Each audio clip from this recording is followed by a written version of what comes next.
చెప్పండి madam, problem ఏంటి? ఏం కాలే. ఎందుకు వచ్చారో చెప్పండి. నీకు తెలియదా ఏమైందో? అరే నాకెలా తెలుస్తుంది మీకేమైందో? మరి నన్ను కూడా అడగదు ఏమైందో. అరే మేడం, నేనేమైనా మీ బాయ్ ఫ్రెండ్? నాకెలా తెలుస్తుంది మీ బాధ? మీరు చెప్తేనే కదా తెలిసేది. అరు నువ్వు కూడా అరు, అందరూ నా మీదనే అరుస్తారు. సరే సరే అరవను, చెప్పండి ఏమైంది మీకు? నాతో మాట్లాడుకు పో. అరే మేడం, నాకు టైం లేదు, నేను వేరే పేషెంట్లు కూడా చూడాలి. అంతేలే, నా కోసం ఎందుకు టైం ఉంటది?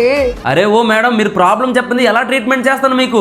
ప్రాబ్లమ్స్ అన్ని నాకే ఉంటాయిలే. అరే ప్రాబ్లం ఏంటి? నేనే పెద్ద ప్రాబ్లం. అదైతే కనిపిస్తుంది. ఏమన్నా ఏమన్నా ఏం కాదులే. ఏదో ఒక రోజు చనిపోతాలే, ఆ రోజు తెలుస్తుంది నా వేళ. అరే ఏంటి మేడం పిచ్చిదానిలా మాట్లాడుతున్నారు?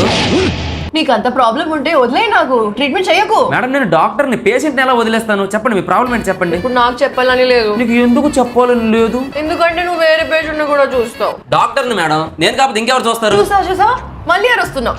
సరే ఇంకే పేషెంట్ని చూడండి, చెప్పు. పక్కానా? పక్క. నా మీద ఒకటి, నీ మీద ఒకటి చెప్పు. సరే ఇప్పుడు చెప్పు ఏమైంది? ప్రాబ్లం ఏం లేదు. మరి ఎక్కడికి ఎందుకు వచ్చావు? ఇంటికి వెళ్ళు. నీకు నా మీద అసలు ప్రేమ లేదు కదా, ఇంకోసారి అడగొచ్చు కదా ఏమైంది అని. సరే ఉజ్జి కన్నా బంగారం చిట్టి, ఇప్పుడు చెప్పమ్మా ఏమైంది? ప్రాబ్లం ఏం లేదు, నువ్వు జనాలకి చెప్పట్లేదు గుర్రం పాపిరెడ్డి December 19 వస్తుంది, మంచి సినిమా వెళ్ళండి చూడండి అని. December 19 గుర్రం పాపిరెడ్డి సినిమా వస్తుంది, తప్పకుండా చూడండి. మళ్ళీ ఏమైంది? నీకు తెలీదా?